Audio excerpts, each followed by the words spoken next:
What's going on, people? This is Kiss Shorty Gaming Nation in the building. Um, um, doing this very important video. I did a video about this, but I'm gonna do a live breakdown of it.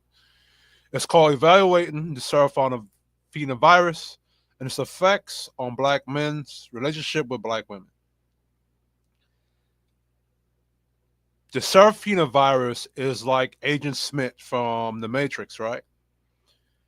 The Serafina virus is a as black women adopting the feminist program. And then ever since the 60s when they took that on, they have been systematically destroying black men and destroying these relationships, teaching younger women to rebel against black men. And in my belief, in my wholeheartedness, I believe that the white man used the black woman to destabilize black men's patriarchy. But the Serafina virus, it's she hides herself behind being pro-black. She hides herself behind liking black men and wanting to be in relationships with black men, and she even pretend to like you, even pretend to love you. All right.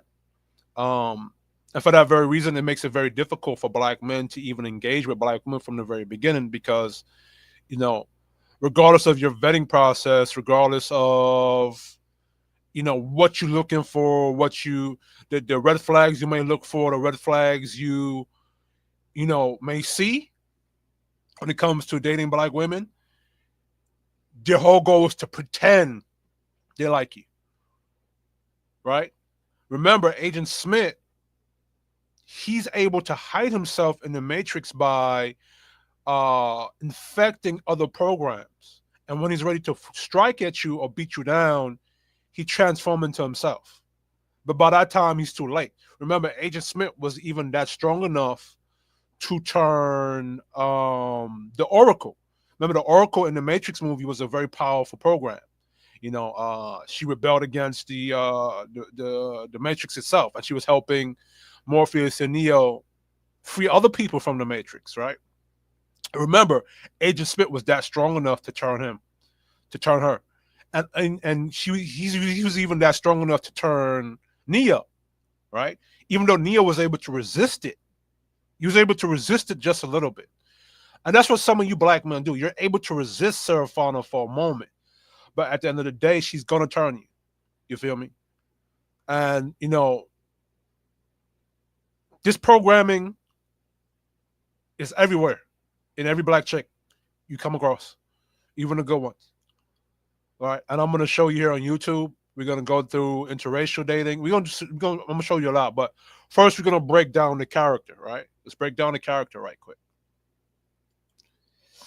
Now, there's a reason why Serafina looks this way: pro-black, the turban, the hair, the candles in the back, the pro-black garb, the ankh earrings, all of that shit. All right, because this is how I saw black women in those pro-black movements, especially out here in New York when you used to go up to the Black National Theater out in Harlem. Right, I saw them. They always some Nefertiti type of bitch, always some Kundalini energy healing type of bitch. All right, they go into those pro-black circles and they pretend that they're for the black cause. Meanwhile, preaching feminism and Marxism and progressivism, and then pushing a lot of LGBT agenda into those black spaces. Right, like I said, Serafina virus. Her intention is to destroy the black community, mainly to destroy the black man's patriarchy. So, it's this is a serious person, right? Character dossier, Serafina. Serafina's not just a woman. She's an infiltration program, a systematically crafted psychological agent embedded within black culture. Her purpose is not to build, nurture, and empower the black man, but to weaken him, divide him, and ultimately remove him from his rightful place, all while pretending to uplift him. Serafina mirrors the characteristics of Agent Smith from The Matrix. Only instead of replacing people with clones, she infects minds and culture with ideology disguised as love. She can be very anywhere. She can be anywhere. She can be anyone. and like Smith, her influence spreads. Let's break that down, right? This is something that I created, and I could break down my own shit and add on to it, right? Um, what do you mean by removing the black man from his rightful place while pretending to uplift him? You got a lot of black women on these YouTube spaces as of late. I don't even have to go back to the 80s and 90s, right? In these YouTube spaces that will say, well, we're no longer going to uplift black men, or we march for black men, or Black Lives Matter. Remember, Black Lives Matter was started by a couple lesbian women, and look how that movement turned out. In the beginning, it was the whole idea was to what to bring out the police brutality that was committed against black men, right? And then when you looked at their mission statement, hold on, let me go pull up their mission statement. Black Lives Matter mission statement.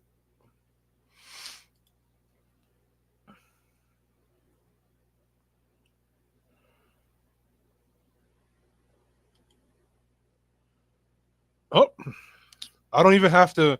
I don't even have to take you back to the 80s and the 90s. Now, the reason why I would take you back to the 80s and the 90s is because a lot of black women on these YouTube like to pretend like they don't know where black men's frustration came from or why black men are acting the way they're acting. No, it's a reason for it, because we saw you do what you were doing during the 80s and the 90s. And they like to pretend as if they don't know why black men are attacking black women, or what they call black men attacking black women, right? Where is this shit? There it is. These three women are the perfect example of a Serafina virus. A lot of black women in Hollywood are Serafina viruses, right? Black Lives Matter goal to disrupt the nuclear family fits a Marxist aim that goes back a century and a half. Black Lives Matter's goal fits a Marxist paradigm that stretches all the way back to Karl Marx and Friedrich Engels. The organization Black Lives Matter has removed from its website a page that included language condemning America's Western prescribed nuclear family structure. The page titled "What We Believe" includes various public policy positions unrelated to police brutality and police reform. That's just crazy, because how Black Lives Matter started was based upon police reform, right? Oh shit, we're gonna play some videos, right? Like I told you, Serafina, she speaks love and pro-black, but what's hidden under it is Marxism, which I remember. This is when I used to go to those pro-black circles. This is before I knew what Marxism was. This is what I knew. This is before I knew what even capitalism was, right? But I knew that what they were talking was very anti-patriarchal, very anti-black man, very anti-black family. I knew it was. I just didn't know what to call it at the time. And this is when I was like 18, 19, in my early 20s, right? Let's go down here. Let's see. Let's see what the archive page is saying. 4 years ago, what is now known as Black Lives Matter Global Network began to organize. It started as a chapter-based led organization whose mission was to build local power and to intervene when violence was inflicted on black communities by state vigilantes, that being the police, right? This is how Marxism, by the way, this is how Marxism and communism infect your community. They come through pretending that they're going to help you, pretending that they have a moral goal, but then in the end, it's to destroy you, which is what the Serafina virus is, that it inhibits black women, right? All right. This is talking about the death of Trayvon Martin, and this was a perfect movement because black people was already tired of what was going on with the police and them killing black folks. Let me go. Let's see. Where is it? Here it is. We make our spaces family friendly and enable parents to fully participate with their children. We dismantle patriarchal practice that requires mothers to work double shift so that they can mother in private, even as they participate in public justice work. The hypocrisy behind that is that under a patriarchal structure, women don't have to work. Women get to sit straight at home while the men go to work. That's what's hypocritical about that structure. Let's go up here. We're guided by the fact that all Black lives matter, regardless of actual perceived sexual identity, gender expression, economic status, blah blah blah blah blah. We make space for transgender brothers and sisters to participate and lead. Remember, these things go against patriarchy. These things go against traditional patriarchy, right? Because a lot of patriarchy is based upon Abrahamic religions. The Abrahamic religions condemn a lot of these things, right? Black trans folks, especially black trans women who continue to be disproportionately impacted by trans antagonistic violence. Now, this is very manipulative, right? But we're not going to go into that right now. But this is what your Serafina virus, your black women was infecting your brothers with, bro. We build a space that affirms black women and is free from sexism, misogyny, and environments in which men are centered. Mind you, we live in a man's world. Okay? We live in an environment where it's chaos. So if your men do not win, you do not win. And you fall victim and prey to whatever is in that environment or any other man that's in the environment. So as black women, you should have a black man centered your black men. The keys to victory of any nation is through your men and how dominant your men can be. All right. We make our spaces family friendly. We dismantle patriarchal practices. What did I tell you that Serafina virus is for? To destroy the black male patriarchy. Mind you, they're not doing this in white communities, amongst white men. They're doing this specifically in black men, amongst black culture. You see what I'm saying? We disrupt the Western prescribed nuclear family structure requirement by supporting each other as extended families and villages that collectively care for one another, especially our children, to the degree that mothers, parents, and children are comfortable. What do you mean by extended families? See, in black culture, what happens, right, is there's a lot of infidelity and there's a lot of promiscuity going on. So when they say extended families and villages, they're talking about a chick that slept with several dudes over on the other hand, over on the other side of the track, and you expect a black man to be the stepdaddy of that person. Which again, patriarchal practices go against that. Right?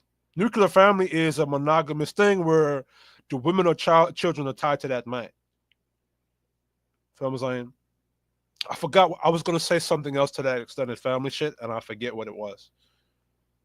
But anyway, we foster queer affirming network. When we gather, we do so with the intention of freeing ourselves from the tight grip of heteronormative thinking, or rather the belief that all in the world are heterosexual, unless she, he, or they disclose otherwise. You can't even disclose if you're straight, bro. They condemn you for that. We cultivate an intergenerational and communal network free from ageism. We believe that all people, regardless of age, show up with the capacity to lead and learn. What? Age, wisdom comes with age and experience. You can't have a young nigga who don't know what the fuck he doing leading anybody. Bro, I told you this is what the Serafina virus does. All right. And the Black Lives Matters movement was under the disguise of it took advantage of what was going on black men, and they used straight black men who were getting shot by the police as the catalyst. This is what I mean when they say that they pretend to love you, they pretend that they're for black men, but then they use your image to usurp. They use that to usurp you.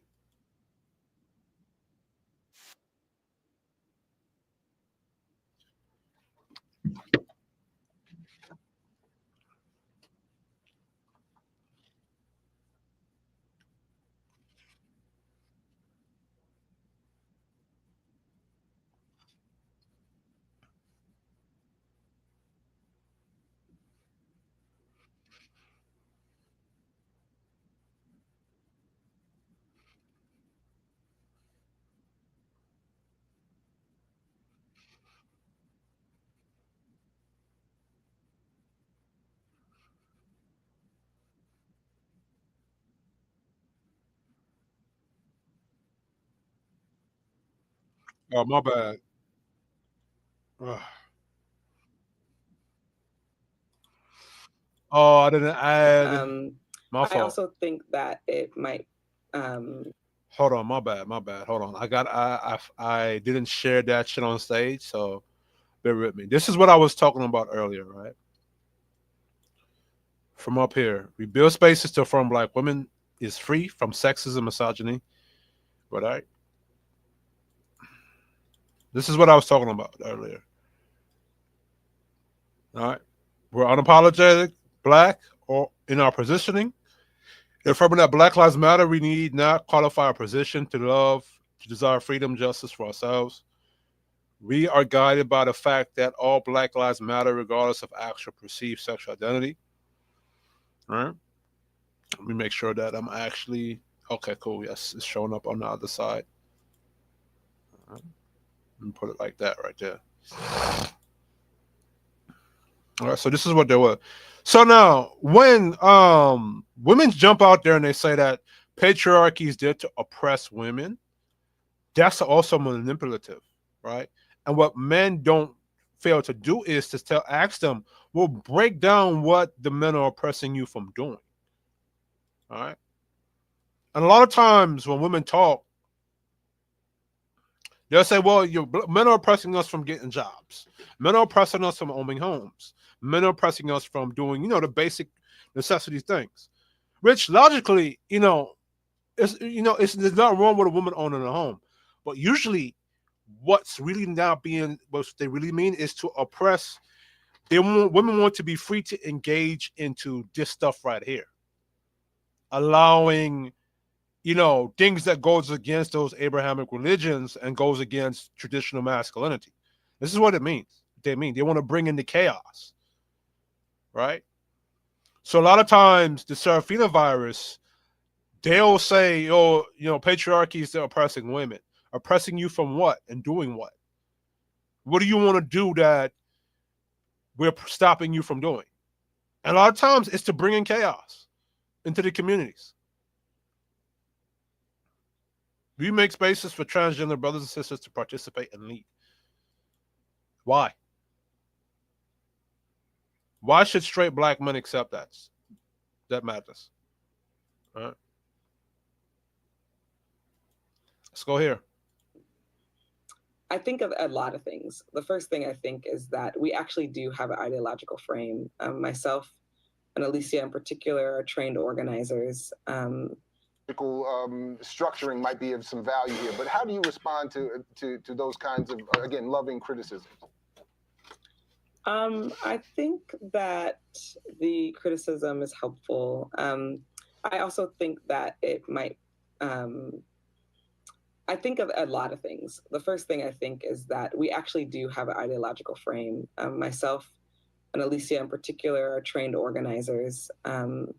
We are trained Marxists. We are super versed on sort of ideological theories. Ideological theories. You know what I'm saying? No, white men, y'all gotta take the L for this, bro. Because y'all let this boy Karl Marx enter your shit. A weak white boy. And you got a lot of black men in the black culture, adopting Karl Marx ideology because the women tell them it's okay. This is why I push back on that statement that a woman raises no higher than its nation, or a nation doesn't raise no higher than its woman, because the men have to be there to check her ass.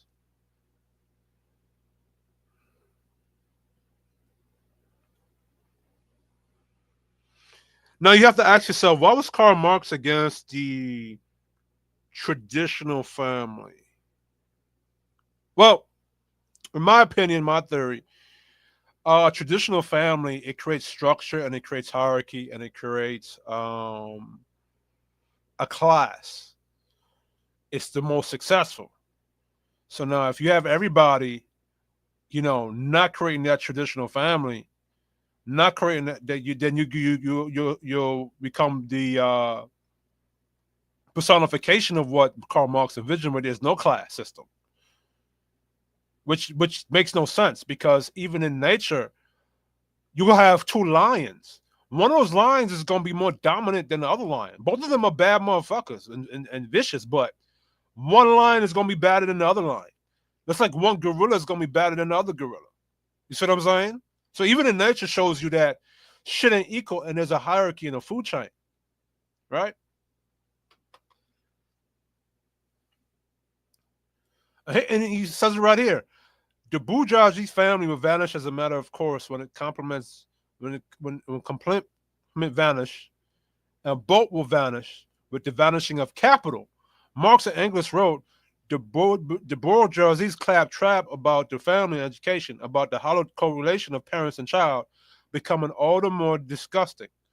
The more by action of modern industry, all the family ties among the proletarians are torn asunder, and the children transform into simple articles of commerce and instruments of labor. This is what these niggas believe, right? Because now, right, this is what happens, right? When you have a nuclear family, right? Uh, you create better capital, right? Because now when you have the father working, the mother at home nurturing the children, the father taking his wealth, passing it down to those children, the children then taking what the father passed down and then innovating it and evolving it to create more wealth. That creates, that's a perfect wealth structure, right? Then when you have the daughters now marrying to other families that have wealth, that creates class. See what I'm saying? That creates money.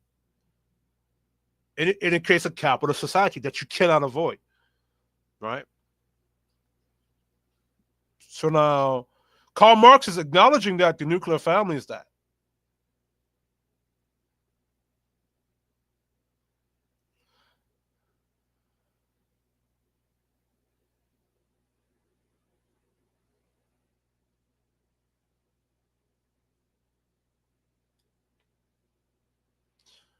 So this is what black women are looking into.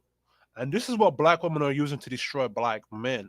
They're not using this to destroy black white men. They're using this to destroy black men, right? So add this to the stage. Let's go into something else, right? She infects the minds and culture with ideology disguised as love. She can be anywhere, she can be anyone. And like Smith, her influence spreads. Hasn't black women with Black Lives Matter and their influence been spreading throughout your black community since the 70s? With the Maya Angelou, because remember Maya Angelou, she was a Marxist. She preached, she talked against the the capitalist society, and the problem with that is because black culture was at the bottom. It was very easy to get black people to follow Marxism, right? But then if you had Marcus, because remember Marcus Garvey was a capitalist, and he preached using economic capital to liberate black people. So I don't know why black folks couldn't look at Marcus Garvey and say, okay, Marcus Garvey just learned to use capitalism to free themselves from oppression or whatever they was going through, right?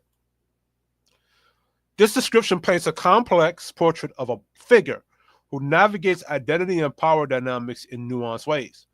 By donning cultural symbols such as ankhs, head wraps, and natural hair, she aligns herself with a rich history of black empowerment and solidarity.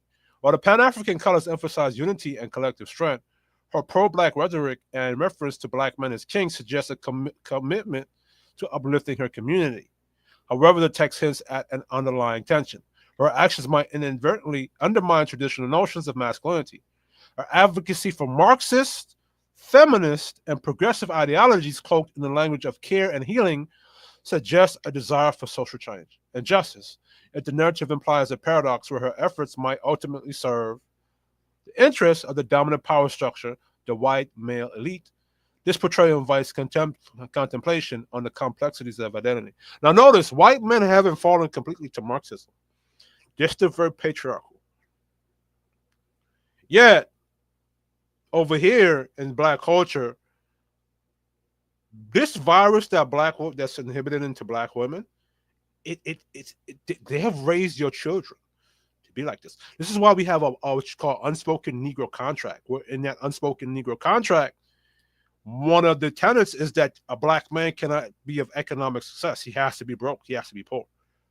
And the reason being is that once that black man is of economic success and he gets into a relationship with any type of woman, he creates that capitalist structure, which goes against black liberation, which is tainted or soaked in Marxism. So I'm saying this is why they have an issue with you black men dating outside your race. They want you to keep dating black women that have this virus because they know that black women that have this Serafina programming in them can destroy you and prevent you from reaching your patriarchal power. Right? Let's go. The purpose of this archetype definition to give traditional minded black men the language, tools, and discernment necessary to detect this character during dating, vetting, and community building. Now, I say avoid this person immediately. Avoid this type of chick immediately. See it, hear it, run away. One way to change the culture is to change the language. Shout out to the angry man. By giving this character a name, Serafina will allow men to call out. And really and truly, this is me giving the angry man's triple imposter theory life and characteristics, right? Protect themselves against emotional, spiritual, and cultural sabotage. This is not about hate. It is about hate, to be honest with you. I know I wrote that, but it is. This is about pattern recognition. Serafina is not defined by race, body type, or education level. She's defined by her mission to neutralize black male potential by weaponizing intimacy and ideology. Like a lot of black men, you got to be careful because white women can potentially have this virus. Latin women can potentially have this virus. The only difference between Latin women, white women, and black women is that Latin women, more than white women, they're more hip to their patriarchal men. They understand the benefits of patriarchy. So do white women. So that's what helps them fight against that virus. You know what I'm saying? And really, truly, I would really say that black men are in better hands by dealing with a Maria or getting into a relationship with an Afro-Latino, in my opinion. Right? They're the only one I think more qualified than black women to, handle a black man. Right? Core traits: linguistic camouflage. She speaks the language of the community fluently. What did that chick say? The chick I showed you earlier. What did she say? She said that she's very trained in Marxism and trained in the ideology, right? And theory, right? Weaponized softness. She uses femininity as a disguise for control. Selective submission. Pretends to submit only to redirect. Cultural familiarity. Embeds herself in the community, in community spaces. Isn't that what these type of black women do? Activism or spiritual circles. Emotional manipulation. Leverages past trauma and cultural guilt to extract control. Court control. Court and institutional privilege. Benefits from from legal systems that protect her even when she's in the wrong. Don't black women use the court system, and you take this woman will take you to court for child support, and she could be on crack cocaine dope, and the judge will still reward her with that kid and still put your black ass on child support. You could go to that judge and say, look here, judge, this black woman has my child being sexually harassed by another dude. And the judge will still rule in her favor. CPS will still rule in her favor. The whole point is to destroy you and them children, black men.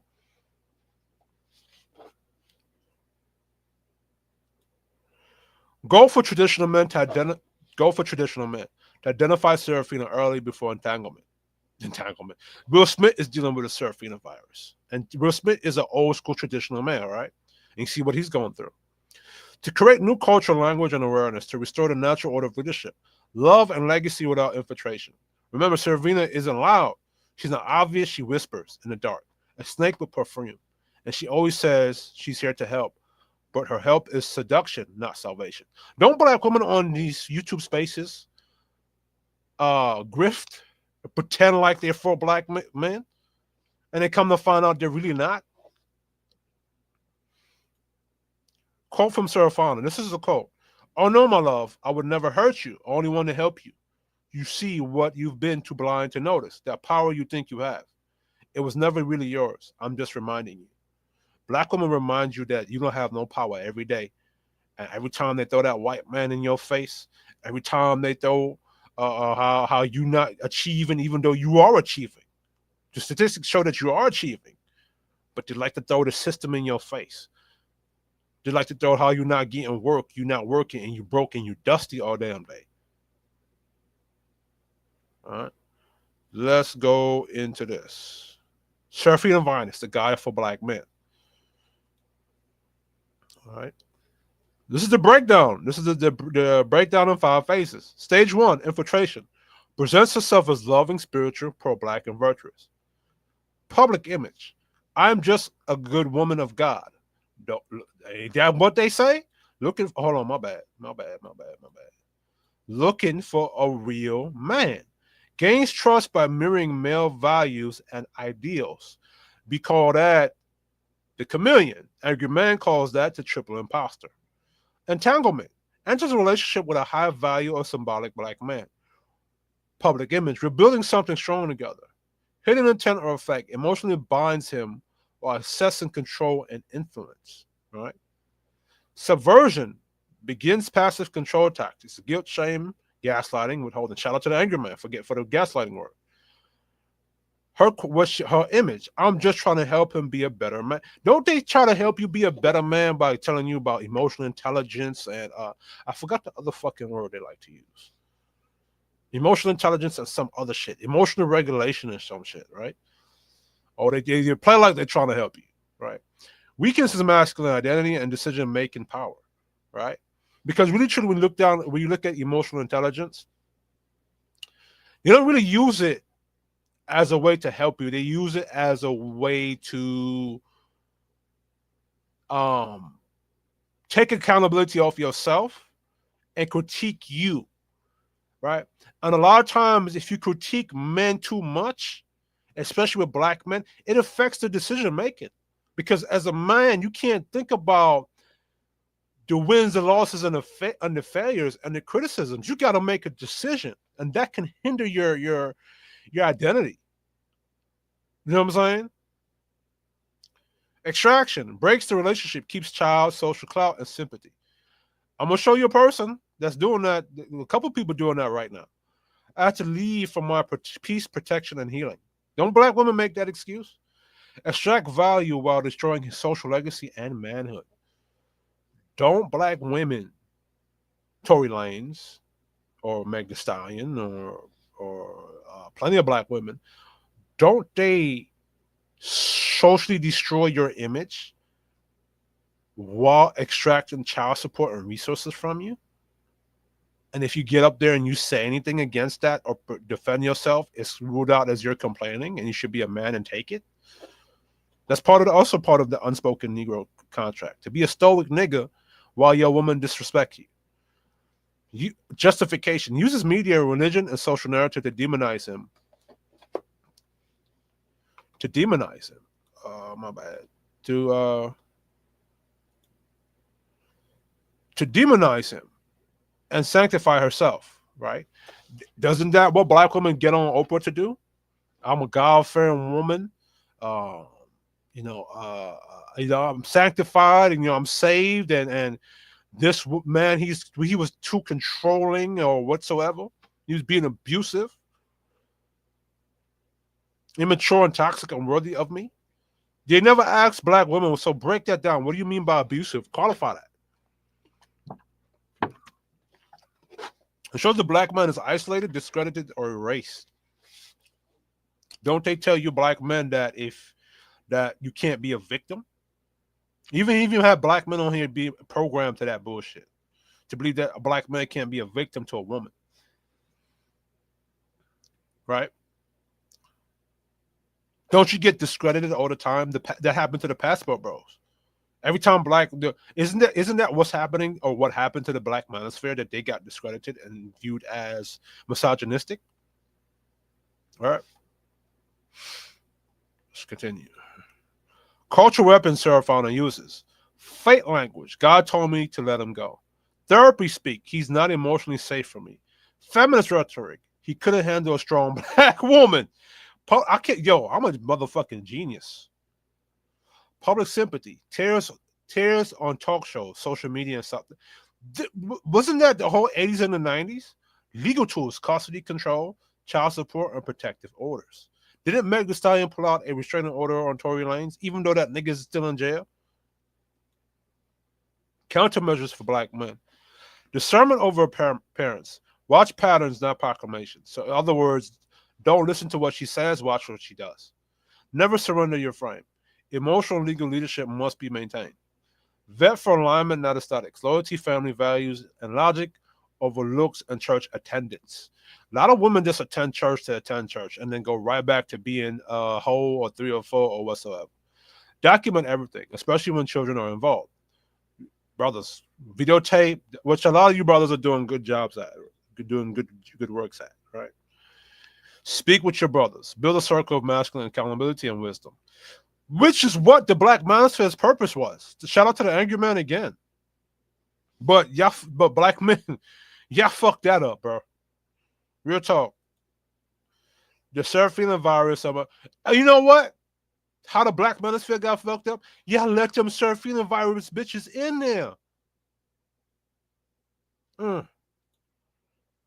Just like clicking on a porn website, knowing that you don't have any what you call that? I forgot, Norton. You click on the site and a whole bunch of viruses just shut your PC down. That's exactly what happened. The Serafina virus and modern culture parasites, a psychological, emotional, social minded virus where certain women, often cloaked in pro-black, spiritual, or woke language, master their contempt for black men with surface level affection. They exploit a black man's value or image, that's Black Lives Matter, present themselves as supportive partners, but undermine leadership or masculine order, which black women have been doing. Use progressive or Christian fronts to conceal manipulation, entitlement, or hostility. Are protected by cultural firewall. Other women who know better but stay silent or cheer it on. This is why, like, you can't really trust black women in black culture, even the good ones. This is DDG, so I'm using DDG as an example. Why black men like DDG get caught up? Culture conditioning. From a young age, black men are told to protect the black woman no matter what, even when she's weaponizing that protection against him. Also part of the unspoken nigga contract. False narratives. The community often glorifies certain women based on looks, industry status, or popularity, but not character or values. Don't they do that with Sexy Red and Just Hilarious and Ice Spice and Meg Thee Stallion? No other game. All the black men failed to warn the younger ones about women who weaponize femininity, but reject accountability and submission. Boomer man, you failed, bro. You train black men to be subservient to black women. That's what you did. I don't know when y'all gonna take accountability for that. Lack of labels. The Serafina virus gives men language and clarity without it. Without it, men fall into traps because they don't have a mental map for what they're dealing with. What awareness would have done for DDG? He would have seen the signs early. The performative divine feminine image, the divine feminine shit, image with a rebellious, passive, aggressive undercurrent. He would have asked hard questions about loyalty, femininity, submission, and family structure before getting involved. He wouldn't have confused surface level softness, voice beauty, curves with actual feminine cooperation. He would have had framework to disqualify a woman who plays the emotional manipulation game. DDG, moving forward, brother. Let me put my face up here.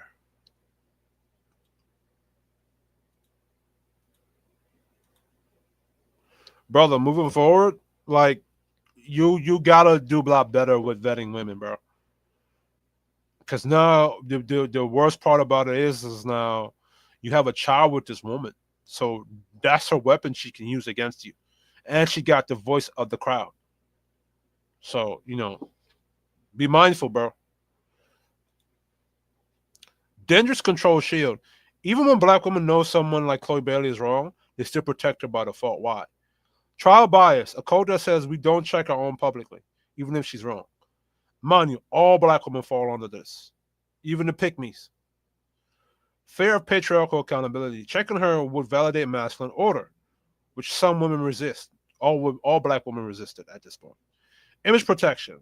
And until black women separate themselves from the ones who resisted, all of you are involved. Image protection. To admit Chloe is wrong is to threaten the illusion that all black women are divine victims, never preparation. Preparators. Oh, shit, I can't even say that word. But divine victims, divine feminine, divine victims, right? Because what black women are always using God and shit. The new code for black men. Stop getting memorized about beauty status or queen energy talk. Like, I never liked that queen energy talk because there's no queen without the king. A queen is a woman that does not become a queen until the king says you qualify to enter my castle. Period. Vet her spiritually plus character, not her words or IG captions. A lot of black women on these Instagram be lying to y'all with these IG posts and shit. Learn the Serafina traits: passive aggressive, covertly rebellious, anti-submission, loyal only when convenient. Black women don't pick and choose when they want to be loyal. Be willing to walk away early if your masculine order is being quietly undermined. Like, if DDG knew these things, he wouldn't be in a situation with Chloe Bailey. Right? I have some other videos I'm gonna present. Share this tab. StreamYard. Add the stage. That. Add this to stage. All right, let's go here.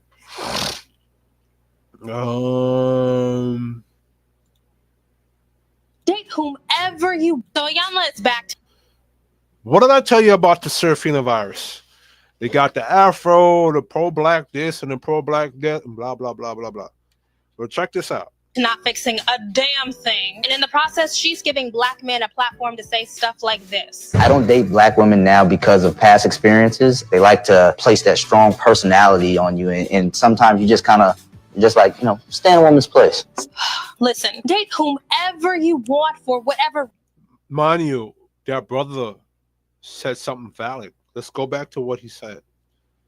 You just kind of, like, they like to place that strong personality on you. And sometimes you just kind of, like.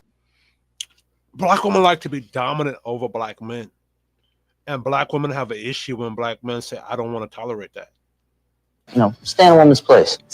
Listen, date whomever you want for whatever reason you want. But the fact that black men who choose not to date black women feel the need to constantly make it known is an issue. Look, preferences are fine. Everything ain't for everybody, and I embrace that. But if your preferences lead you to rule out an entire race of women, to denigrate the race that you belong to, something is wrong with you. Straight up. But the worst thing is that damage never gets explored. The conversation always devolves into a talk about black women's deficiencies. Do black women think we fucking stupid or something? Hold on. This shit making me mad.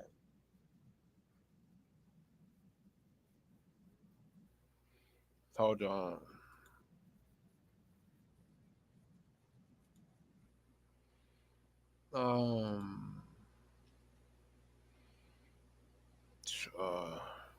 Let me see. Like, I wish I could go back in time and find those videos of. No, I'm not. Let me hold on. Watch this. When white men love black women on TV. With Olivia and Fitz, let me see if this is on StreamYard. Yeah, it's on StreamYard. All right, cool. With Olivia and Fitz and Annalise and Sam, it has been noted that there is a mainstream pop culture revolution. I forgot about, what's that fucking show? I forgot that damn show. What the white man was the president, and I forgot her name. I forgot that shit. Black women love that fucking show. But let's read it. Black women, white men in relationships with black women, has post-racial dating finally tricked down to black women? Are younger people less hung up on race, are more accepting of interracial couples in media? Has Powerhouse Shonda Rhimes single-handedly flipped the script, on the natural superiority of white women. Oh shit! What did Angry Man told y'all? Like, there's a war between Keisha and Becky. I started this whole thing, and it becomes a thing because I wonder just how unique is the moment of white men and black women romantic pairings on television. This is a whole article letting it be known the relationship between. Dude, I'm not reading this whole shit, but let me see this.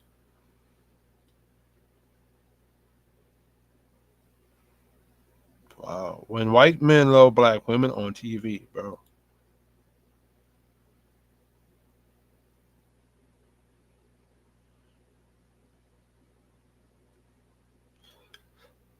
Fuck it.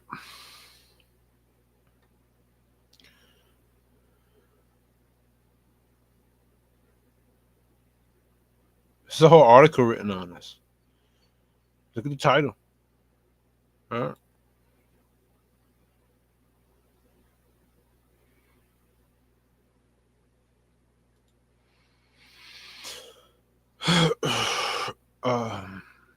See this?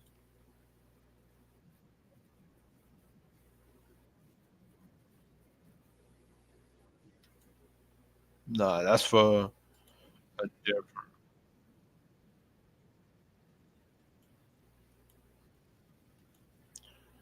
That's not the clip.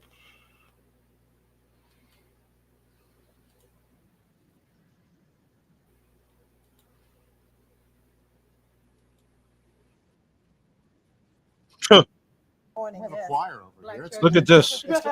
Go ahead. I was going to say it probably would have made it more difficult for our relationship to work out if Levon had been darker, as far as my family was concerned, because they were, much more accepting of her because she was lighter, and I'm sure it would have been more of a problem if she was darker. Now, did you tell them right away that you were dating a black woman, or did you?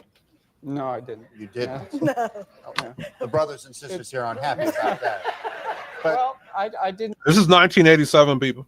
really Look at the think, title. it was an issue that Well, we needed to be- discussed this and we decided that we didn't need my Now, if a black man was dating a light skinned chick, black chick, they would call us colorist, but it's quite okay if white men do it. family's approval. Like, anytime a black dude is dating a light skinned chick, we're colorists, we're every psychological name they can find in the book, except if a white man is doing it. Right? Approval for us to marry, and we didn't need his family's approval for us to marry. And it was not an issue for us, and so we weren't going to sit down and ask permission. And so we decided if it did come up, we would respond to it. This, well, how would it This is ever a come black up? chick? I mean, Well, if it we came had up. this I show couldn't were about tell. Yeah. a pretty. What? It came up. Oh, when did it come up? Well, there was a remark made by Doug's grandfather at one point. What did he say? It was a negative comment about What was the comment? I think something about nigger blood, and so we had to get him straight Yeah, I was about triggered when she said that not shit. using those kinds of words and terms around me. Did he at that point know that you were a black woman? He knew afterwards. I'll bet he did. I'll bet he hurt for weeks. And Oh, shit. Diana Ross, take a look, if you So will, it's at been some of going these on a long pictures. We time. have pictures of some mixed couples with white men and black women. You might recognize some of these people and be somewhat surprised that Whoopi Goldberg, I'm sure you probably know this, is married to a white man, David Pleasant, is it? And Robert De Niro, this is his wife, Woo! Look at girlfriend, that. Tonky Smith. Diana Ross, of course, is married to a black man. This is just a couple you may not recognize, the fabulous Edgar Bronfman Jr. and his wife Sherry, just a pretty couple. Mhm. And Money. money, and Diana Ross and her husband, and then of course there's Diane Carroll and Vic Damone, just married. So there's some pretty, Alfred Woodard. and others too. Yes, quite a few others. How did you find, very specifically now, because some of the black men in the audience were taking offense to the idea that you're suggesting that in general, as far as you're concerned, white men treated you better, knew what to do, knew how to order in restaurants, knew how to be more polite. Be specific, because I want some of these black men want to take issue with you later. Specifically, there was a difference. Like I said before, the posturing and the places that I wanted to go to, different nightclubs, But forget where you went and the Mhm. music that you listened to. That's all a matter of taste. Mhm. I'm talking Basically, the white man was being a whole sucker. Basically, why I say that white man was being a sucker is because he was not leading in that situation, and this is a tactic that black women played on black men, right? Using white dudes, right? You're so as a man, you're supposed to lead, so you're supposed to take that woman where you want to go, right? If she wants you, she has to earn you taking her where she wants to go, but she has to first follow your lead first. That's how that's supposed to go. So anytime when these black women are saying, "Well, this white man took me where I want to go," he was being a sucker, and he's trying to get you black men to be suckers. talking specifically about things that made you say, you know, those guys are a lot nicer than the black guys are. That's a lot of the social graces, I think, Like what? conversation wise. I had a lot of black guys that didn't want to talk about politics or things that were going on in the world. They wanted to talk about drugs or who, you know, what other women they had before, and just in general things that I really wasn't that interested in to Mhm. talk to them See the lies? about. Did they treat you any differently in terms of being polite or sociable, or were they? If you go back to the video on Facebook, I was just looking at. Just go here. Agencies. That's ridiculous. And we're not doing that anymore. No. We're done. Why not talk about the fact that these men aren't even halfway desirable?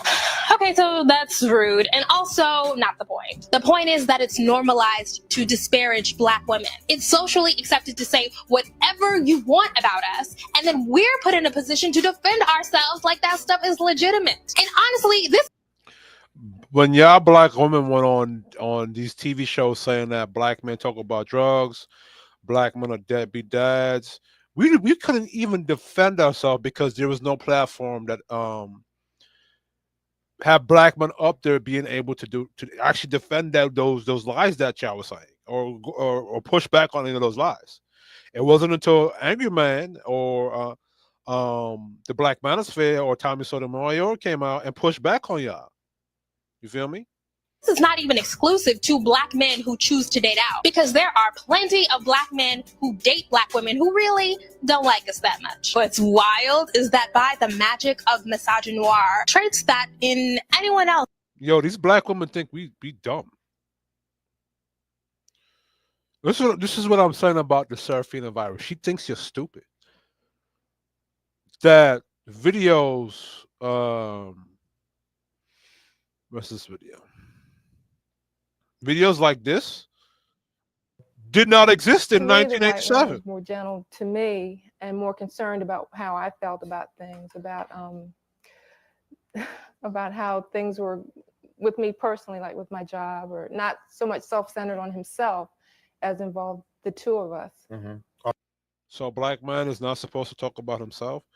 And if a black man, yo, like these black women move the goalposts. If a black man was interested in her and was talking about her job and these things and whatever support, they would say that nigga is lame or he's a square. Mind you, this is a dark skinned chick, by the way. I'm just gonna point that out. Hold on. There was something else here.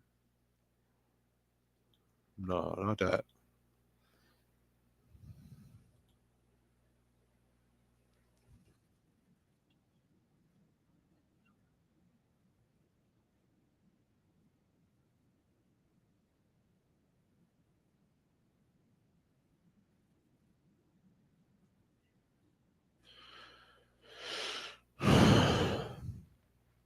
Let me share this.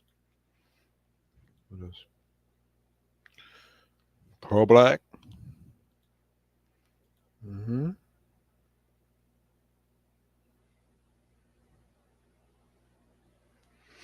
They never make this effort for brothers right here. All that. All that. Look at that. Whole click, Team Swerve. Look at that. You got this nigga braiding your hair. Mix, baby. Look at that. Look at that.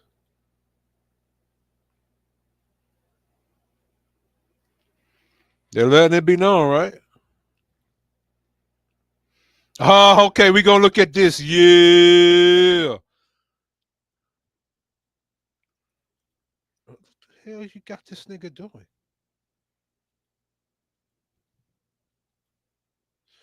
Brothers, if you were doing this, black woman clown you and tell you that you're feminine if you were doing this right here. This is a hard face bitch. Hold on. If this was a black brother, they would say you were on drugs, you were a thug, and all that other shit. All right. No, I ain't mad at black women for getting into relationships with white dudes if that's what you want to do. Because objectively speaking on it, in my opinion, I think white men are the only ones that could tame black women at this point. That's something from slavery. So if that's what make black women happy, let them do it. My issue is now when you try to prevent black men from making themselves happy. You feel me? Because a black man would do very good with a Becky and even a lot more better with a Maria, in my opinion. Mm, damn. Mm, mm, mm. Team Swerve. Swerve. Swerve to the world. Look at this. Swerve. Swirl, swirl. Swirly, swirl, swirl. Swirly, swirl, swirl. Damn. Swirly, swirl, swirl. Swirling life. Swirl life. Look at that. Swirl. Well, let's get off of that shit right there. Mm-mm-mm. Uh,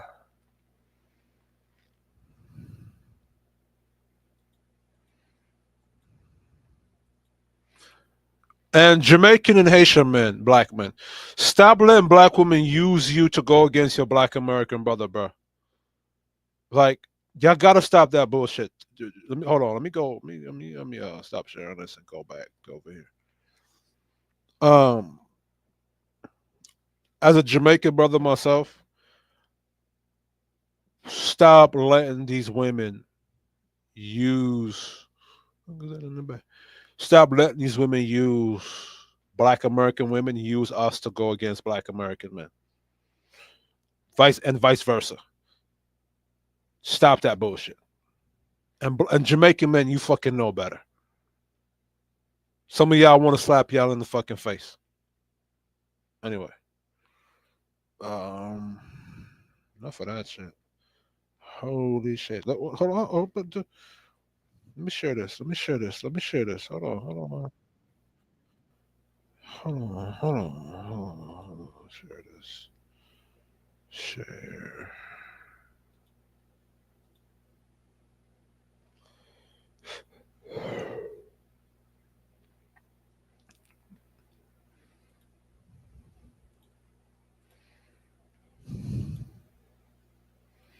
We could be Simone.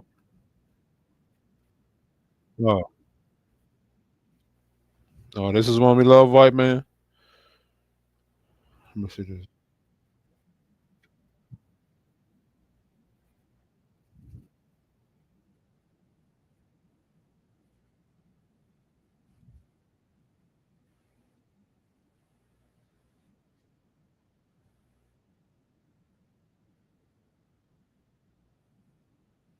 Mother-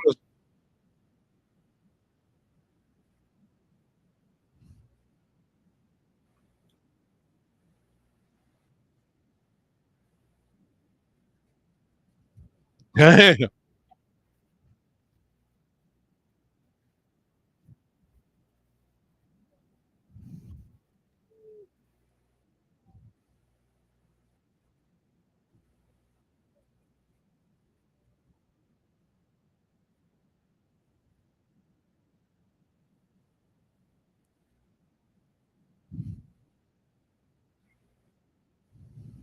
Damn.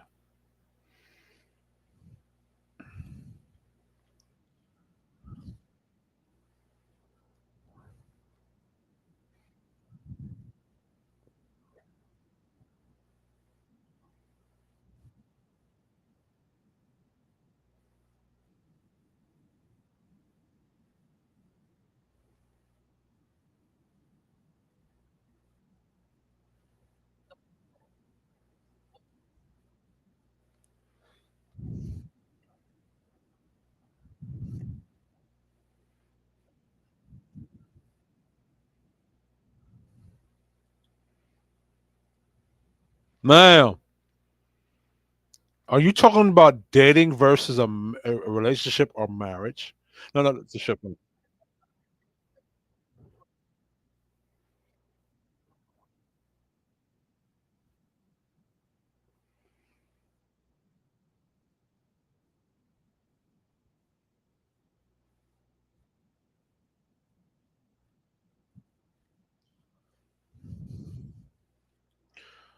This is a Serafina virus up here too. Don't get it twisted.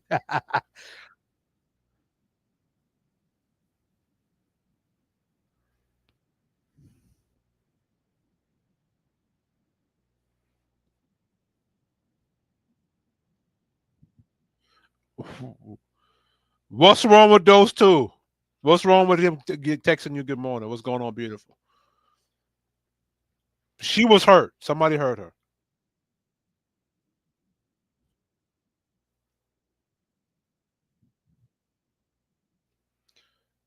Ma'am,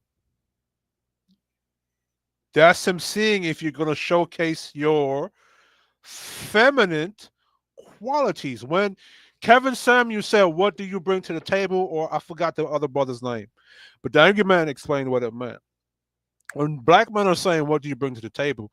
they're asking what feminine qualities, what traditional feminine qualities do you bring to the table? So if that black man is asking, what you cooking? What are you cooking? Are you gonna cook something? Are you cooking? Are you a woman, a wife that's gonna showcase wifely duties? Because clearly you're asking him to take you out like he's your husband.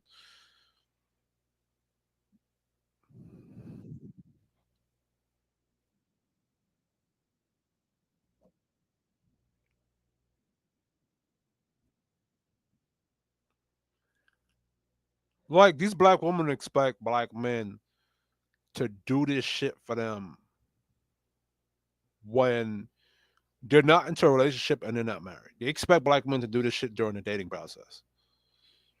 And if you're a white dude doing this shit during the dating process, you're a fucking simp, a sucker, and a trick. Because you're not doing that to white women or for white women.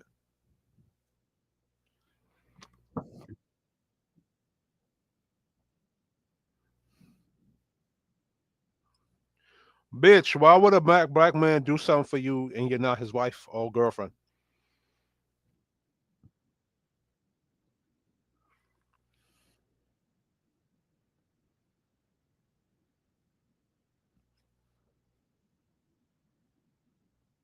What lie? What are you getting these motherfucking lies? Bitch, if you're not cooking and cleaning, that white man not fucking with you. I don't know where y'all get that bullshit from, bro. Like again, that's another way to bait black men into being more of a sucker. So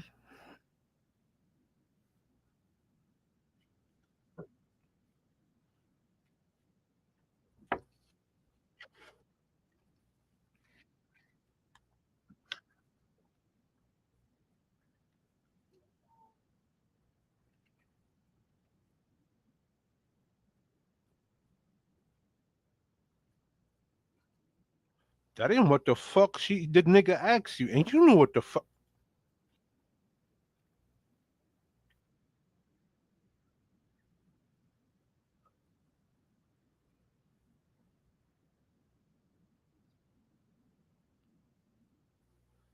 Mm.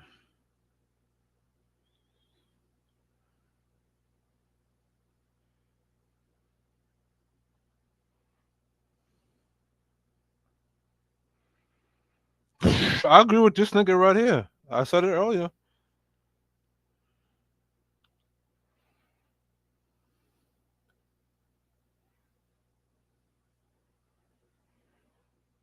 Y'all are not motherfucking discreet.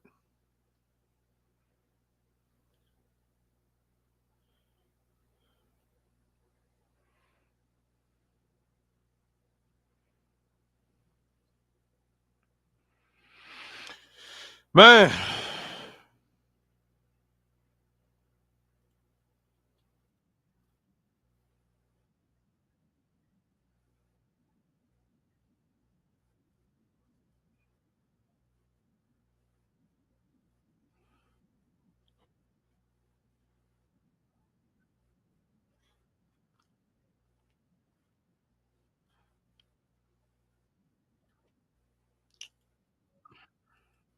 I think Medium Man broke that. Let me before I get into the statistic, let me break that down, right? If culturally black men are shamed for dating white women, if he gets into a relationship with a white woman, of course he's going to divorce her because it's going against the programming of how he's been socially conditioned. All right. Second, if white women are also culturally shamed you got to remember this country has shamed black men and white women for marrying each other. So if you have a culture of that happening, it's not going to be very easy for either one of those two to get into a relationship with each other. And I know where that stat came from. Media Man broke it down. And this guy said, "Is this racial? Is culture? I guarantee those black women who are married to white men don't act like Cardi B." And he's correct, right? White black women, when they get to a relationship with white dudes, they do not cut up like the way they do with black men. But now, if you're talking about the dynamic between black men and white women, if in this country culturally, especially from the 80s and the 90s, white women are programmed to not deal with black men because we're a certain way this and a certain way that, and black men are trained to stay away from white women. And if you married to a white woman, you're a seller or a coon or Uncle Tom. That programming is going to hit you when you're in a situation, a relationship, right? Now, when you're talking about white women getting into a relationship with black men, right? One can argue that the reason why those fail when it comes from the position of the white woman is because of how black men have been treated by black women. If white women are looking at black men and saying, "Oh shit, they're getting disrespected. They're easily being disrespected by black women. They're controllable by black women, and those white women can't run that feminist shit over there with white dudes. They're gonna try to run that shit on black men. Then when they try to go married to a black man, and they find out, okay, these niggas is just as patriarchal or masculine as the white dudes. I can't run that game over here. Then I'm gonna divorce him. Second, you see white women all over TikTok talking about how they divorced their damn man. Right? So hold on.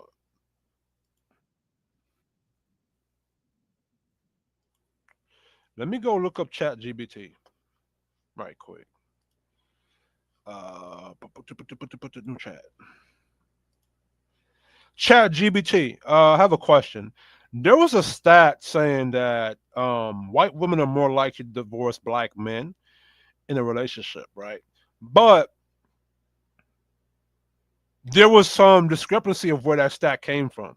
They were saying that stat came from the early 2000s or 2002. And the thing about 2002, they collected that data from the 1990s, where there was still a lot of racial tension, and black men were under the pro-black banner, where if they did date a white woman, they were deemed a seller or Uncle Tom or a coon. Now, based upon the facts, data, and research and objectivity, can you come back to me with any truth to that?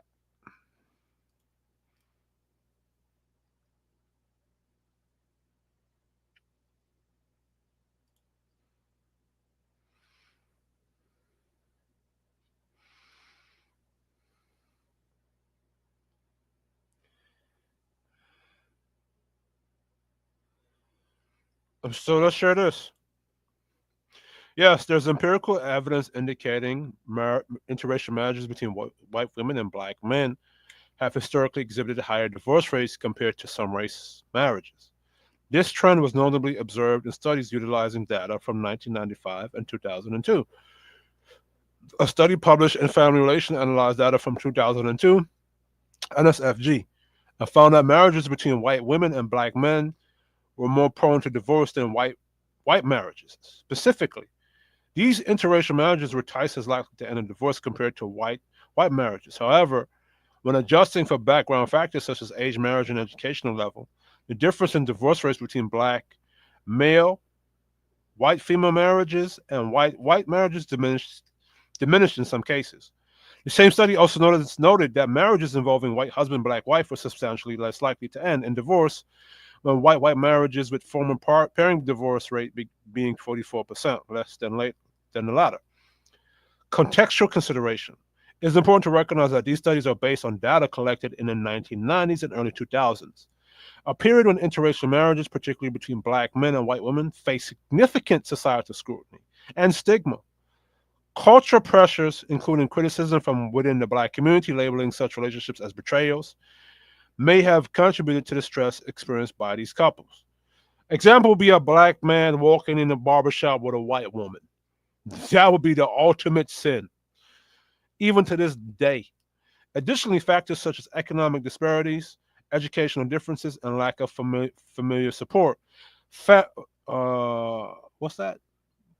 I guess that's family support have been identified as contributing to higher divorce rates in certain interracial marriages. For instance, economic hardship often faced by black spouses even contribute to marital strain. Moreover, white women married to a black man have reported experiencing racial discrimination incidents more frequently, which can place additional stress on the marriage.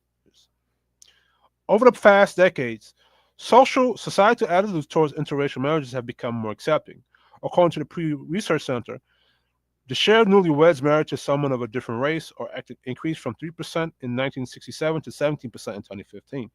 This growing acceptance may contribute to greater stability in interracial marriages formed in more recent years. While historical data indicates higher divorce rates among certain interracial pairings, including white women and black men, it's essential to consider the broader societal context involving attitudes that influence these dynamics. So, hold on. Oh, I got some other clips for y'all. So,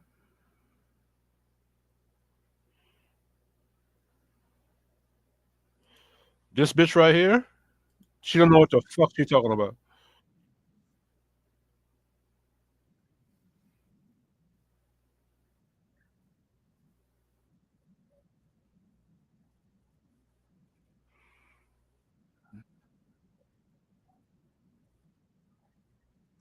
See? I just broke down to you where they got that stat from, and I broke down to you why that what was the issue within that stat. But these black women are using this to say white men prefer black women. Let's get this right. Black women, you've always preferred white dudes. They had access to you during slavery. Uh, you were fighting to get married to the white man and get away from the black man with that. What was that case? Virginia versus Loving case. So of course it's going to be easier for you to stay with a black man because now that we know a little bit more about dating, when a woman likes and loves a man, she's going to do whatever it takes to be in that relationship with that man. But with black men are not black women's first choice. You have never been their first choice. They don't like you, really, really and truly. And really and truly, that Serafina virus is just to destroy black patriarchy, but at the same time submit to white patriarchy. So you know what I'm saying? That's what I'm saying. They don't bring their Serafina virus over there to white dudes. They just bring it to you brothers. And your brothers are tricked to accepting it, believing that your traditional masculine leadership can change all that shit, which you can't.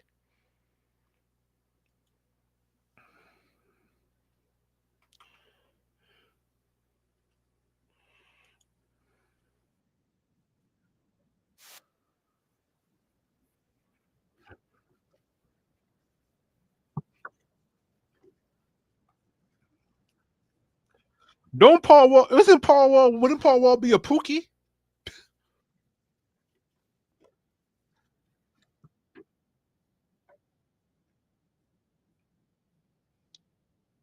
You hear white women complain about these white men? They keep dating these black bitches. You don't hear that.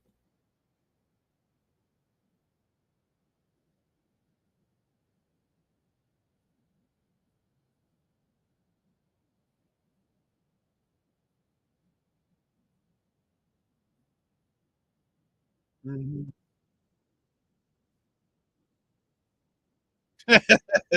Robert De Niro.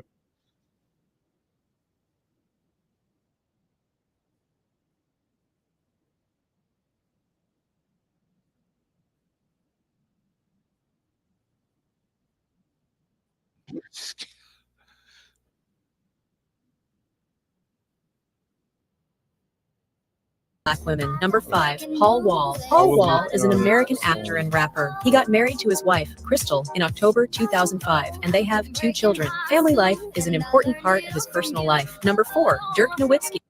right. I keep forgetting not to share this shit. But let's look at. Look over here. Share this shit. That's the question being asked by an author of a new book. Is marriage for white people how the African-American marriage decline affects everyone? It's got a lot of people talking right now. Stanford law professor Ralph Richard Banks says it's time for Black women to, this is a quote, give up the good fight on marrying a Black man. Here he is. The way I think of that, This is mind you, the Serafina virus can affect dudes too. Right? that is that women have been asked to carry a great load. What load, nigga?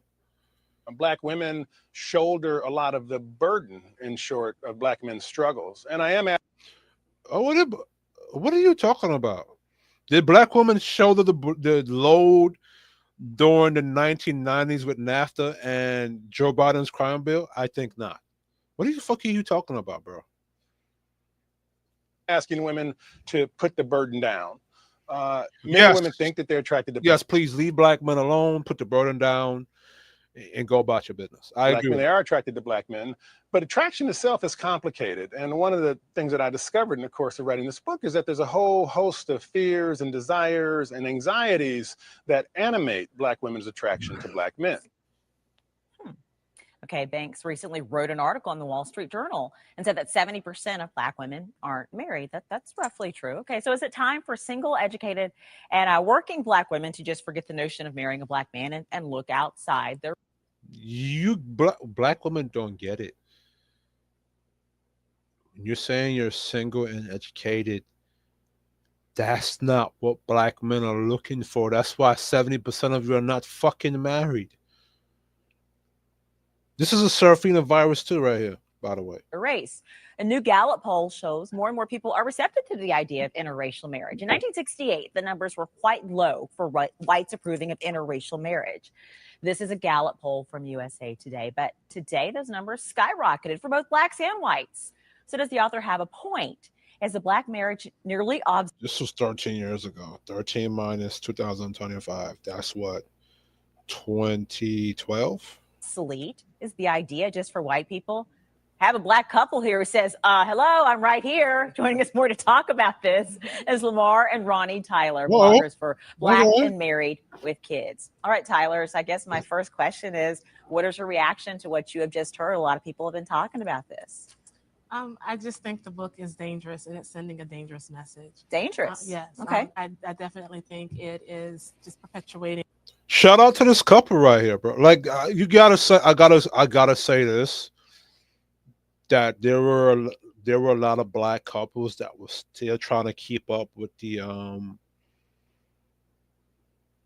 Black community and keep it going. It's just unfortunately this type of couple is not looked at or even appreciated or looked at as an example, especially if this brother is the head of that culture, head of his household. Stereotypes that are out there, and now is the time for Black people to come together and to work together, not to look outside of our community.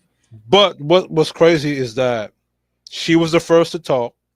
He's not sitting where she's sitting. Like he's sitting behind her.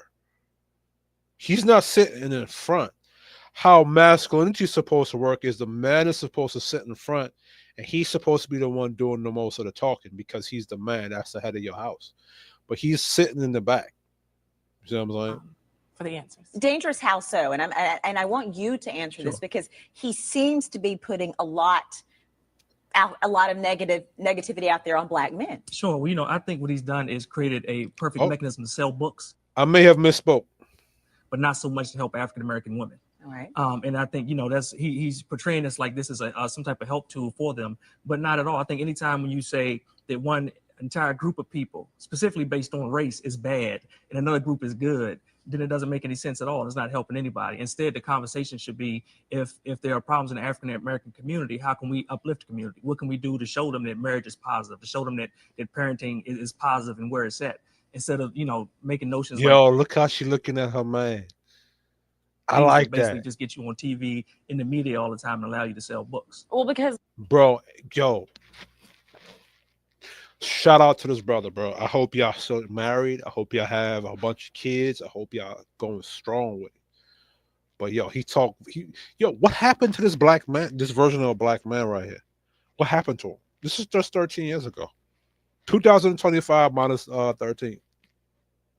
Right? I want to say maybe that's like what? 2012, 2009, somewhere like that. Some of the numbers that he put out there are true. A white woman is twice as likely to get married as a black woman. Some of what he is saying is true, is what you take exception to, what you say are solutions that aren't actually solutions. Is that what you're saying? Exactly. Solutions that are not actually solutions. So if it's true, let's get down to why it's true and bring forth real solutions for the Black community. Okay. Yeah, and I think interracial dating is fine. I think who you fall in love with is who you fall in love with. But again, when you say this group of people in this particular instance, which is black men, are bad and you shouldn't be with them. And I think the craziest thing about all of this is the he fact got so he's what the black culture would be called a lame. So the reason why black culture is not going to follow him or that woman is because she's probably a pick-me. She gave him 4 kids. And he's the head of his house. So the black culture is not going to look to these two couples as the blueprint. But he's married to a black woman. So what if she took his own advice? They wouldn't be married now. So what you're saying is, okay, let me make sure I'm clear. He's saying, look outside of your race because there's a problem with your race, as opposed to just be with whoever you choose to be with, regardless of what their race is. Is that what you're saying? Yeah, it's this 2-part thing. Part of it is that, and part of it is this thing about the black man being so bad, just perpetuating these continual stereotypes that we've had now for generations and generations. And the problem becomes when you have people in communities that don't see marriage every day, that don't see those positive images of marriage portrayed, they start to believe things like this. When they see books and they see movies and they see different things, something that marriage is for white people, they start to actually get that into their conscious, and then that passes down from generation to generation. Because there are plenty of positive images of black marriages out there. I mean, we've got the Obamas. I mean, there's Will and Jada. If you don't believe all that, no, those 2 marriages did not age well at all. But for that time, at that moment, we get what she's saying. Tabloid mess is out there. Right. An interracial couple. There's Iman and David Oye. There's lots of positive images out there if you choose to see them. Exactly. And that's exactly what we're doing with our website, trying to actually build upon those positive images. Because if you don't see it, then maybe you don't think it's possible to be that. And so it's very important to have those images. Yeah, and it's just an example. We do documentaries. In our second documentary, You Saved Me, 8 couples, African-American couples from newlywed over 50 years. We premiered it in DC, sold out over 540 seats in advance of the screening. They had to put up folding chairs down the aisle, I like to say, like church on Easter Sunday. Shout out to this couple right here, right? Bro, what happened to them? This is just 13 years ago, bro. Let's go here. Black men suck. They're bad. They cheat. What's your favorite thing about black men? Nothing. Black men suck. They're bad. They cheat. They don't care. I'm with the white boys. What's your favorite thing about black men? Nothing. Why say that? I don't like black men. Not very many meet my standards. What's your favorite thing about black men? Nothing. They're just terrible. Even when you just said that, because I'm thinking about the guest that we just had, she admitted that, her father wasn't a productive father, which I guess justify why she is allowed to say negative things about black men. It's okay for black women to say stuff like that. Like, they will critique a lot. So why can't black men date outside his race or not want to date black women or not like black women because his mother was unproductive? Because remember the logic with black men and why you shouldn't be dating outside your race or talk bad about black women is because your mother's black. right? But black women can use the excuse that their father wasn't there or unproductive, so it gives them the carte blanche to talk bad about black men. A lot of black men sometimes with, oh, you must hate your mother. Like we get that a lot. You must hate your Well, mother. they said it to me. I must hate my mom. Yeah, I'm like holding black women accountable. when black women have these negative thoughts about black men, nobody says you must hate your father. And it's clearly true. Yeah. That one experience can cause you to have a whole hatred towards men. And for some reason that's valid. But when a black man is not allowed to have that same experience with his mom. Mm-hmm. No. Go back over here, bro. Stop sharing this. Go back over here. Getting tired.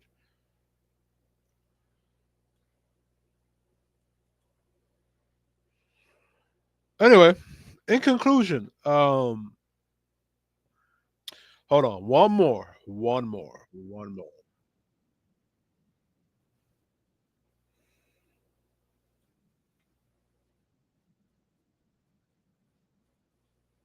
Hold on.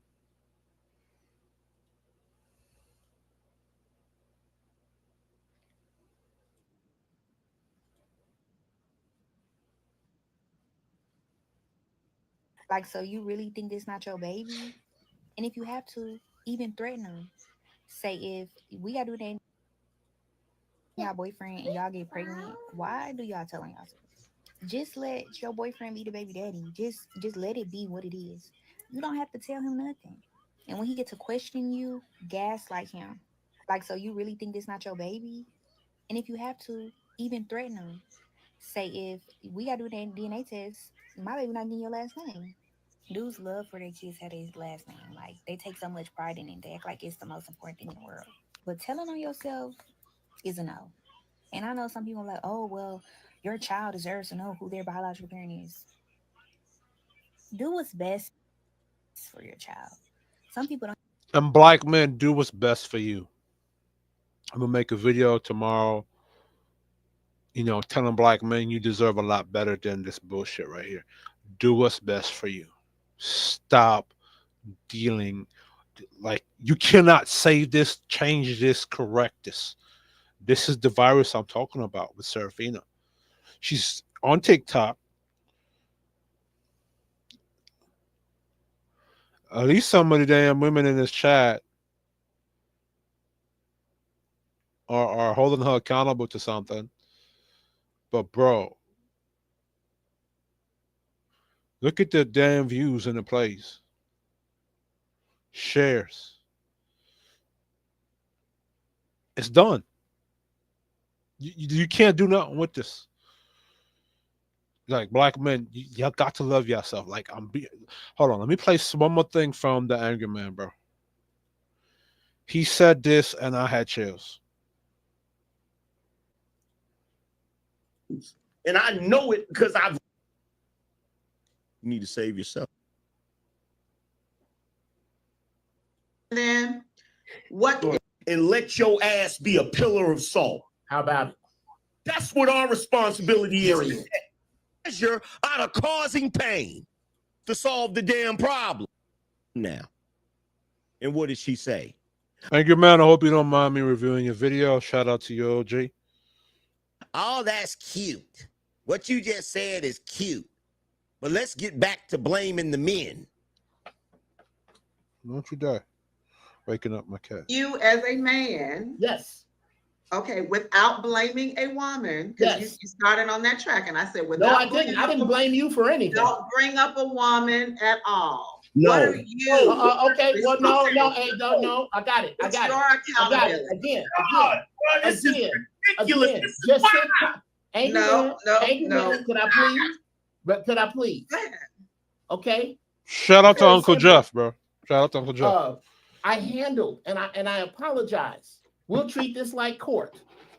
CNN, MSNBC, ABC, Fox, Madame Noir, Essence, and Oprah are all right about us. It's our fault, and we had no idea before today. We were never held accountable before today. There've never been any television shows about it. There's never been any news. And Jeff is Uncle Jeff. He's setting her up into a trap, but like that shit don't work. Like you agreeing with what she says to see where if she hold herself accountable. It's that shit is tiring and it never works, bro. News articles about it. There's never been any radio shows about it. There's never been any videos about it. There's never been any television series about it. None of that. Until today, the black man has never been, by society or by the media, called onto carpet for his demographic shit specifically, and I take blame for all of it. Does that answer your question?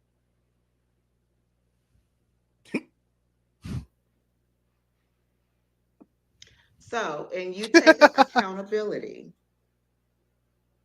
What is Now I'm going to ask you to answer my question. Does that answer it? Yes or no? No. Of course it doesn't. What? Come on, bro. Yes or no? Does it answer your question? No, it doesn't. Okay. No, somehow it left something out, and that's what she's going to explain to us here. Go ahead, angry man. You're chomping at the bit. Go ahead. Yeah, exactly. Tap out. No, Go ahead, he has a lot to say. Go ahead. Yeah, how courteous of you. She's not. First of all, the thing about it, you can take accountability, responsibility as a black man all day long. It ain't gonna change it. Which black men have been doing that for the past almost damn near a century, and nothing has changed. Because, like I told you, the Serafina virus has like this boomer. I don't know if this chick is a boomer Gen X bitch, but they're the start of this virus, bro. It ain't gonna change shit. You can take accountability. You can say it's your fault. You can even do everything in your power as a black man to try to fix the problems of the community. It is not gonna fix anything. You can raise a nation no higher than its women. Point blank, period. Because women are the first teachers. They are the ones that pass down the legacy. So if the women ain't shit, the community ain't gonna be shit. It ain't got shit. Whew. I got some pushback with Angry Man for that one. Not with Angry Man per se, but with that line. Because then it takes away from the influence of black men and the power that black men have in his leadership, and it puts the power into the woman's hand.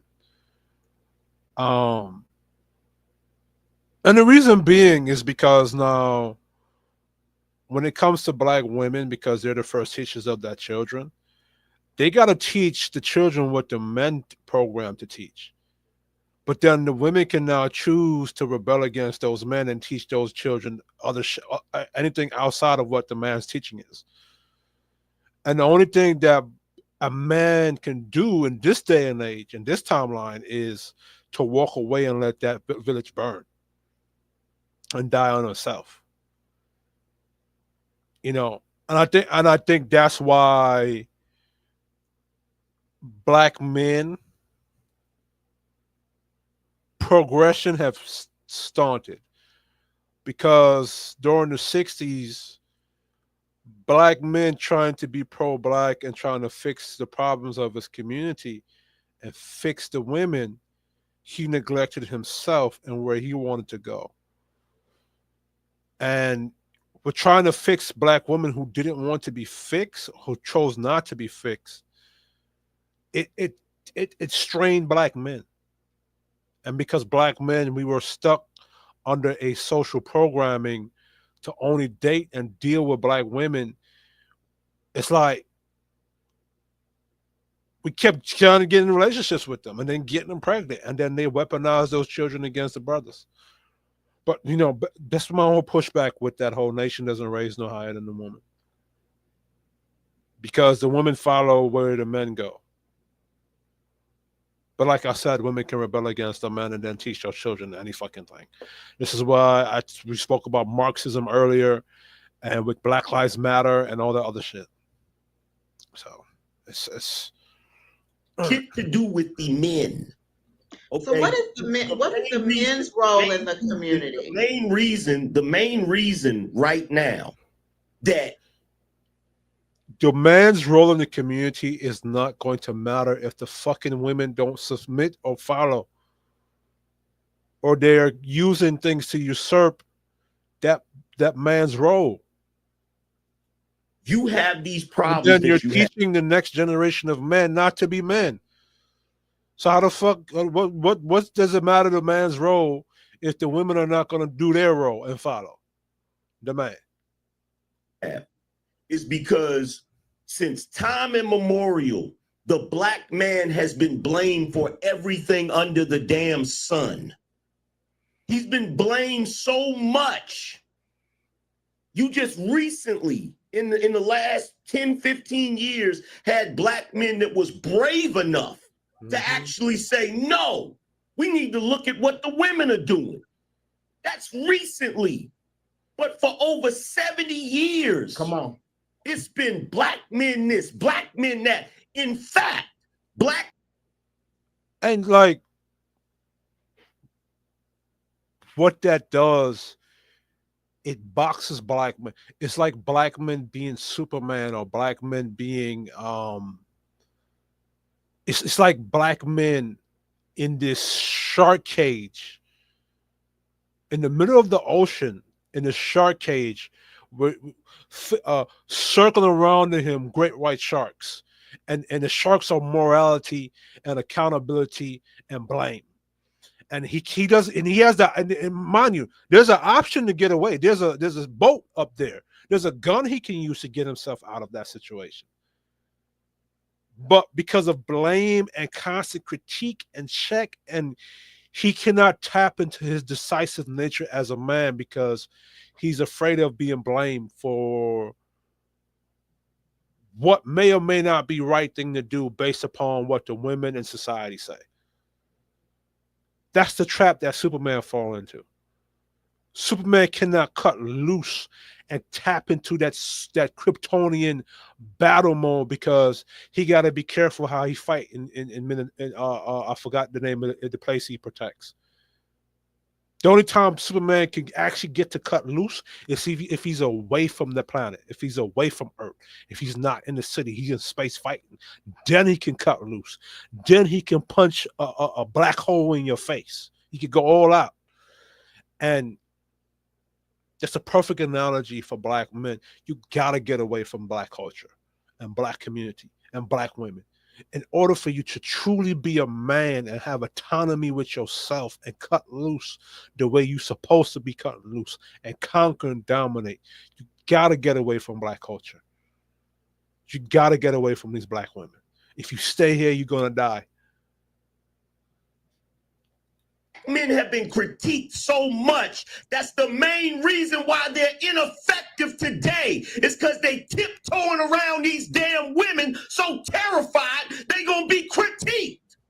That's the main reason why that black man had no problem putting on a tuxedo and going over there to his son dressed up like a woman because he didn't want to be critiqued by a black woman. Cool. And that's not his problem. The problem is not the men. But and here's the reason why you don't understand this. Okay. You don't understand this because you don't know the difference between someone being responsible for something and someone being at fault for something. Those are two different things.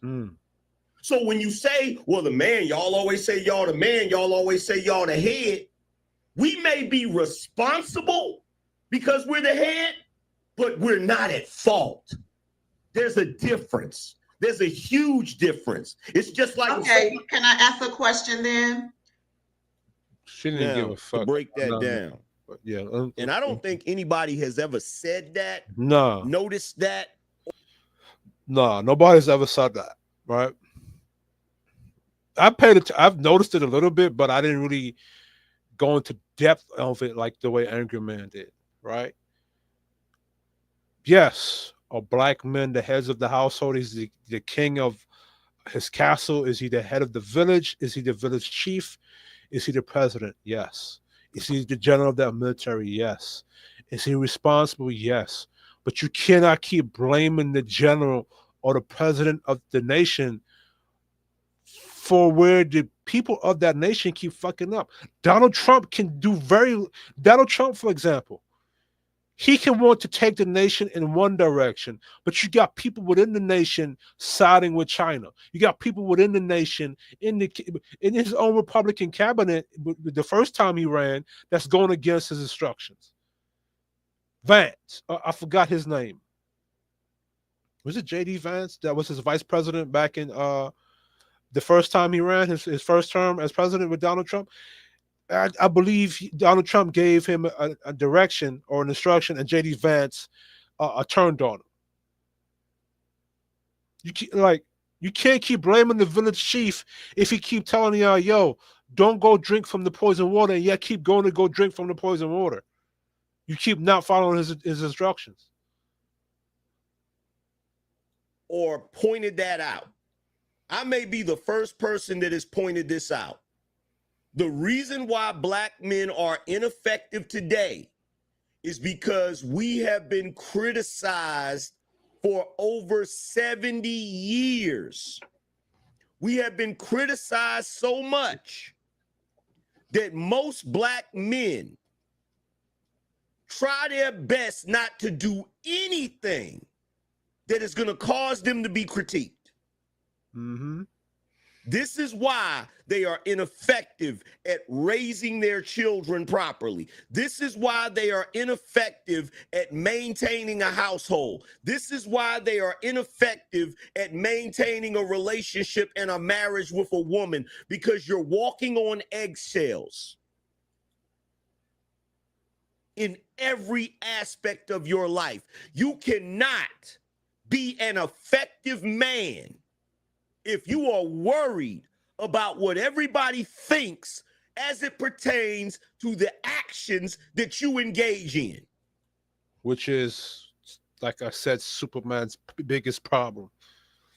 See, Batman, he can cut loose because Batman is a normal human being. Right? Superman, however, the villain is always going to have the upper hand on Superman because Superman is worried about him using his heat vision, it missing the villain and hitting the civilian. But you take Superman, you put him in space to go fight that villain, he gonna punch a black hole into your chest, literally. Go review the comics where Superman is in an area or dimension where he could go full fucking blast, or he goes Kryptonian berserker mode. Shit different. Feel me? Like if you threw Superman in the Invincible universe, Superman would be a problem for everybody.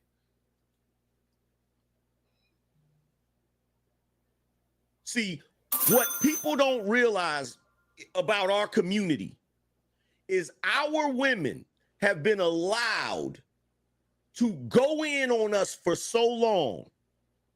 They have socially conditioned us to be weak men.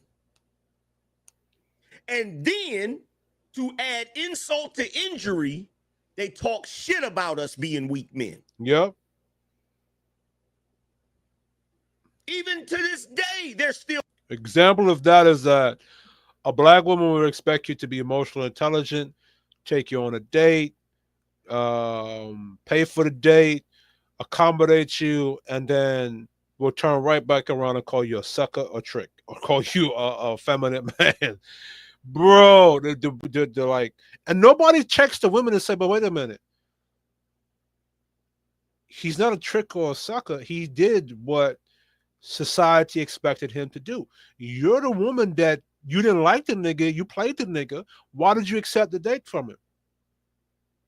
Nobody calls out the women. We just call the men that y'all are tricks and suckers for doing that.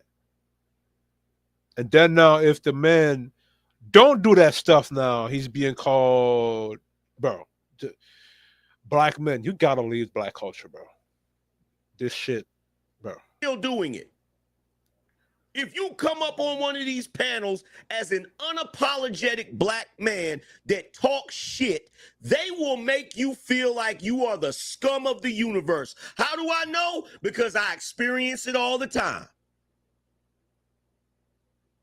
but they can't condition me. I'm built different. Facts. I don't give a damn how much they complain about how I act, how I speak, how I talk, how I function, how I move, because the idea of a woman telling me what to do makes my fucking blood boil. That's why I quit a lot of my jobs. Just like with me, there's always a job with me where some bitch is just getting on my fucking nerve and trying to dominate me. And I say, you know, I'm out of this motherfucker. Maybe I'm a Sigma for real, bro. I don't know. I don't know, bro. I'm different. I'm different. But a lot of these men are not. A lot of these men were raised by women, so they have this condition. They are so used to their mama being overbearing, bossing them around, critiquing them every step of the way, emasculating them every step of the way, that they have now accepted it all throughout their life into adulthood.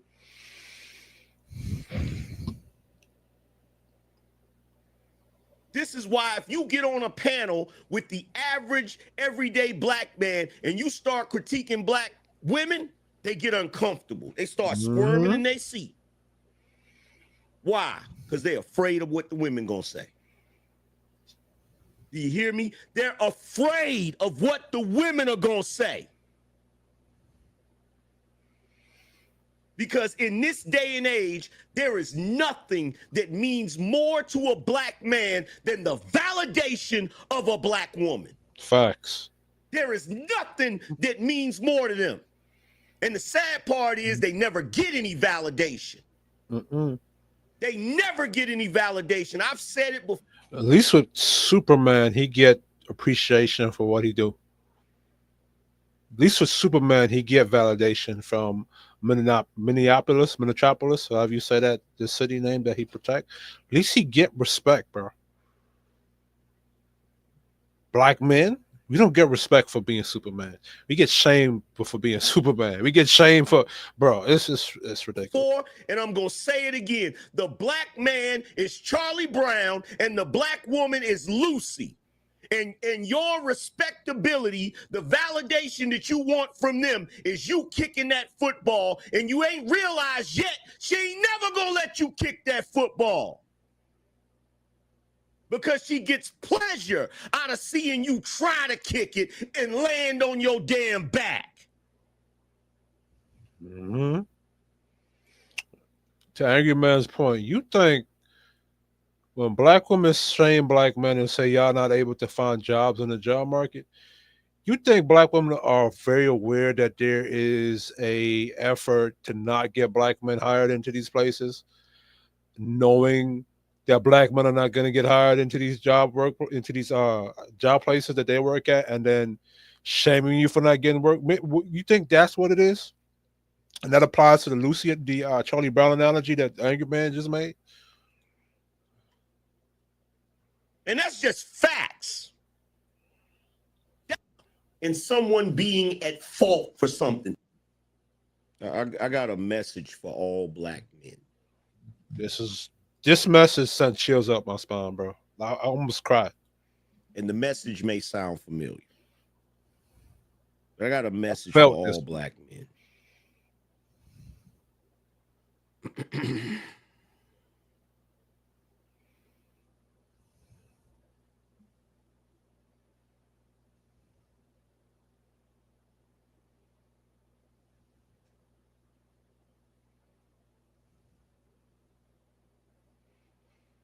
Black men, this is the Angry Man.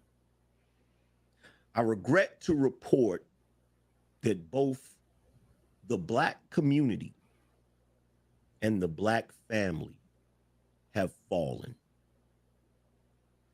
With a shadow, a dark shadow of the gynocracy rising to take its place. This message is a warning and a reminder for any surviving black men. Trust in the force. Do not return to the black community. Facts. That time has passed. That time passed in the 90s. Maybe the mid 2000s, you had a chance to take it back, but that time is done, brothers. And our future is uncertain. We will each be challenged. Our trust, our faith, our friendships. But we must persevere. And in time, a new hope will emerge.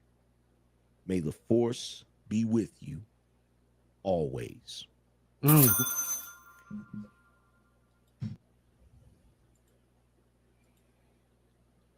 My version of that is Zion has failed. Serafina has succeeded in destroying it. And at this point, black men is nothing you can really do. No amount of leadership, no amount of work you doing yourself is going to get these women to follow. You have to be like Lot's wife. Like Lot, and let Lot, as Angry Man says, turn into a pillar of salt.